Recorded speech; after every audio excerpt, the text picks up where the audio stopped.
Bring you another video in Borderlands 3. If you like the video, please drop a like, and if you want to see more future content, make sure to subscribe and hit the bell to get notified for my future videos. I'm streaming on Twitch at twitch.tv/GetShadeGaming, so if you want to join and hang out while I play various games. You can also follow the link in the description to join my Discord and play with like-minded people, as well as hang out and chat about games and such. So with that out of the way, let's get into the video. In today's video, we're going to go over what is my favorite build for Flak. This build is going to be centered around using Terror in combination with Gamma Burst to dish out tons of damage and have great survivability. Let's start with the skills I take and why I take them. To start this off, we're going to be going down the Hunter tree. So we are going to be taking 5 into Interplanetary Stalker. We're going to be taking 5 into Hunter's Eye. And these two skills will just be increasing our damage versus various different things. Crit hit damage versus humans, armor damage versus robots, and then we have more damage here from this ability, and then additional bonus damage from robot, human, beast, so on and so forth. We're going to be taking 3 into head count to get the action skill cooldown. We're going to be taking 2 into leave no trace just to go to the next tier of perks.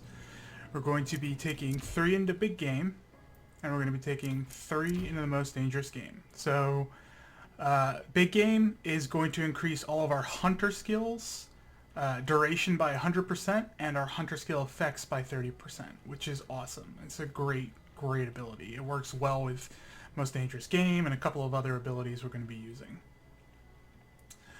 We're going to be taking Galactic Shadow.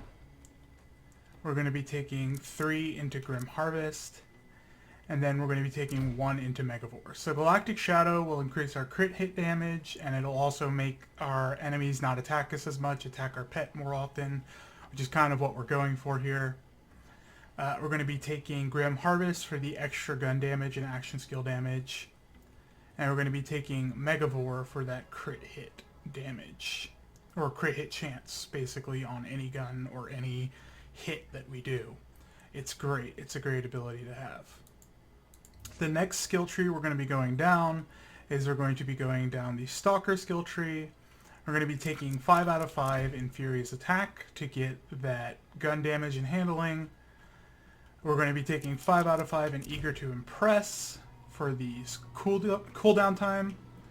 And we're going to be going 1 into Lick the Wounds to allow our pet to heal us. And finally, we're going to be going down the Master Tree. So we're going to be taking 3 out of 3 in Persistence Hunter to get that gun damage. The action skill duration is honestly something that I'm more leaning against, just because you want your action skill to kind of die out as quickly as possible to allow you to get your action skill back quicker. But really, it doesn't matter. You should be fine taking this skill. All the testing I have done with this skill allows you to still keep your terror stacks up to full. We're going to be taking 2 out of 5 in Ferocity just to get us to the next rank. We're going to be taking 5 out of 5 in Frenzy and 1 into He Bites just for the synergy with Frenzy to allow us to get Frenzy quicker with our pet.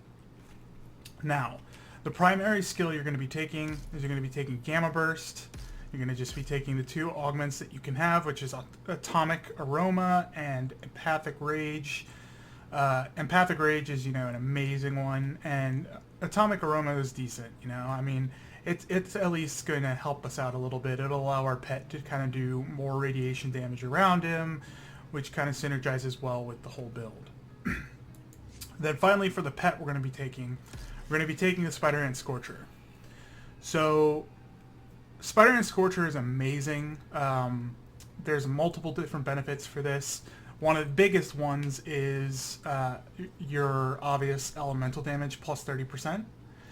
But another huge bonus is you actually get incendiary damage being dealt occasionally to all enemies that are nearby, which kind of stacks well with the radiation, allowing you to do 2 different types of elemental damage consistently around your pet, and basically just allowing your pet to melt through some bars pretty quickly. The other benefit of having this is the health regen. So between this pet and your other pet, which is the Great Horned Skag. The reason why I don't take the Great Horned Skag, and it's an amazing pet as well, the plus 15% damage, the plus 30% gun damage when you have 5 out of 5 in Barbaric Yelp, which we're going to be getting from our class mod. But the gun damage and damage is amazing. The problem is that we're already having a lot of bonuses for flat damage and a lot of bonuses for gun damage. So the bigger bonus here, or it's going to be more about comparable, but the comparable bonus here is your elemental damage being increased. And what's great about this is that increases all elemental damage being dealt, not just from guns, but from our shield, from our pet, from every source that you have available. So the primary point of this build is essentially you want to have Gamma Burst up as often as possible, but you do want it to go away, so you don't want it to stay around forever.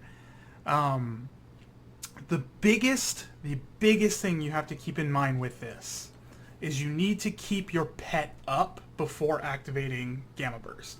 So if your pet is down or inactive, like if they're not actually there, if they died, you've got to wait for your pet to return before using Gamma Burst. And the reason for this is Gamma Burst is extremely glitchy right now. If you activate the skill, what it says here is using Gamma Burst while Flak's pet is downed or dead will revive the pet at the targeted location with 30% of its health, but it will double the action skill cooldown time. So the problem with this ability is that if your pet is downed or dead, it will double that action skill cooldown time permanently until you quit out the game and restart. So that is a huge problem, because not only does it double your bonuses, or double your skill cooldown time, all action skill cooldown time bonuses don't work anymore for some random reason. So it's a glitch that really ruins the build, and I'm really kind of upset about it, because not only, like I said, not only does it double your skill cooldown time, but your head count doesn't work anymore. Your Eager to Impress doesn't work anymore. And it does say double, but really it does more than double. From all the testing I've done, it takes me about 1 minute and 10 seconds to get back my ability, which is awful. Like, even with the extra cooldown skill, or action skill cooldown time from any kind of relic or class mod, it just doesn't work. So you've got to be very careful when activating Gamma Burst in order to make sure your pet is alive. So you might be asking how we're going to do that, right? So right now our pet is extremely squishy. So during Gamma Burst, your pet is unkillable. So it allows them to basically stay alive, and it allows you to stay alive because we're taking the wounds. So whenever Gamma Burst is active, you're pretty much unkillable, and so is your pet. So the other thing we're going to be doing, and I'm going to be going over our guns now and our gear, is we're going to be taking the friend pot. So really the most important thing to get here for a friend bot is you want to get as many points as you can into that ability. You want to get as many points into Barbaric Yelp as possible. So just keep that in mind. You don't need to get a +5 one. It is obviously the best possible one, but that is the one you're going to want to get, is one with at least like +3 into Barbaric Yelp, because that'll help you out immensely. It just increases the damage of your elemental and your health regen and all that stuff by a lot. It's a wonderful ability, and if I could take 10 out of 10 in this build, I absolutely would. So the other thing you want to get is a red suit with action skill apply terror to yourself every 5 seconds for the next 18 seconds. This is going to allow us to keep our terror stacks on us at all times and keep 3 out of 3 terror stacks on us. For the grenade, you're going to want to get a good grenade. It doesn't have to be the recurring hex, but a good grenade with while terrified, you gain increased damage and fire rate. The more terror you have, the higher the bonus. That's just going to increase your damage overall. If you can find one that increases crit damage, I honestly think that that would be a better one, but I do not have that grenade right now. So if you can find the one that says while terrified, gain increased crit damage, the more terror you have, the higher the bonus. That is going to be much, much better for this build overall, because you're going to be doing a lot of crits, and that crit anointment for terror is actually the only crit anointment that is multiplicative. So that's awesome. That's a great anointment to get. Highly recommend it. The last thing we're going to be getting is the Icebreaker Auto Idol or the Icebreaker Victory Rush. In my opinion, the Auto Idol is just better for survivability, but Icebreaker Auto Idol is what I am using, and like I said, the Victory Rush is just as good. It doesn't really matter what you roll on your secondaries for this, but if you had a choice, you know, you're going to want to increase your weapon damage of some sort if you can. Magazine size is good. Area of effect damage is good. Grenade damage is fine, but primarily you're going to be wanting to increase your weapon damage in some way, like Jacobs or normal weapon or cryo damage or radiation damage. Whatever you're dealing, primarily you're going to be wanting to increase that. Now for the guns. So for the guns, there's a lot of options you can have here. But primarily what I'm using is I am using the Pestilence with a Gamma Burst anointment. The other gun I'm actually using more than that SMG is the Queen's Call. Basically, whenever I am going up against bosses, I'll use the Pestilence. Whenever I'm going up against mobs, I'll use the Queen's Call. And I would just cycle out your pistol slot for that. Your second slot, you can be whatever you want, like I said, but I was primarily using an SMG. I was primarily using the Wester gun. It's better to have an anointed one, obviously, but binary is probably the prefix you want to have. For your third slot, I've been using the Rowan's Call, or actually a great option for it as well is the Carrier, but the Carrier is a lot more ammo hungry than the Rowan's Call is, because you actually can get ammo regen on the Rowan's Call. And for my final slot, and this is a weapon that I highly recommend you get for this build, is the Shrieking Devil.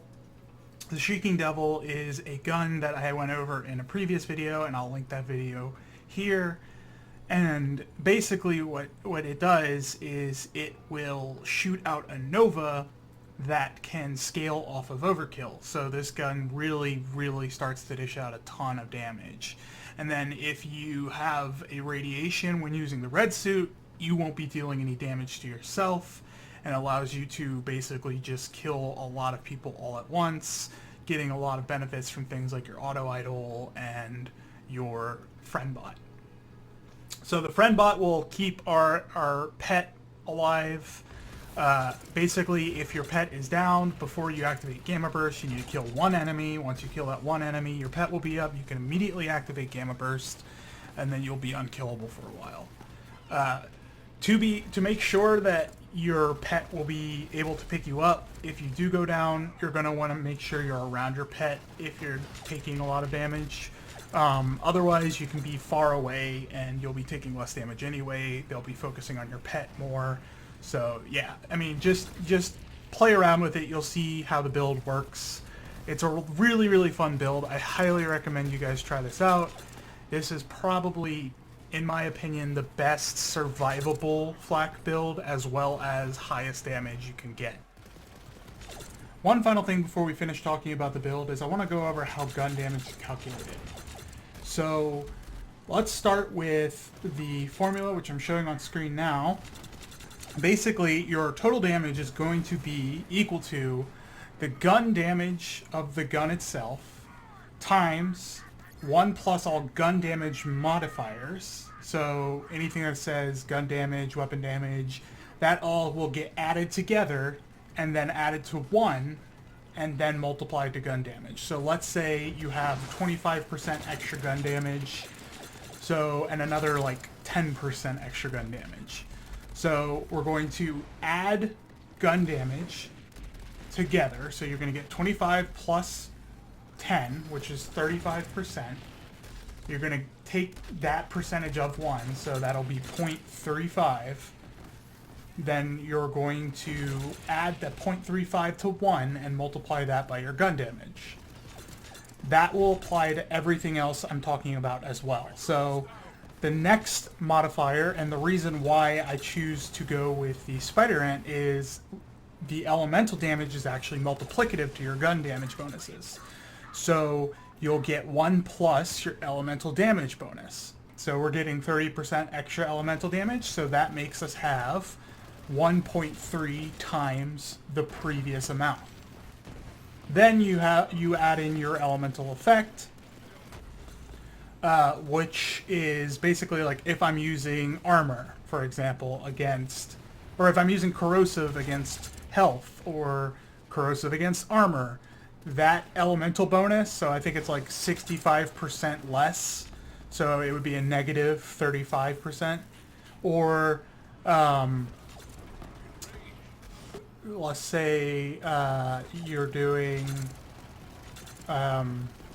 matching element, I think it's 1.5 times, so that would be 0.5 more, so 1 plus 0.5, 1.5 times the previous damage.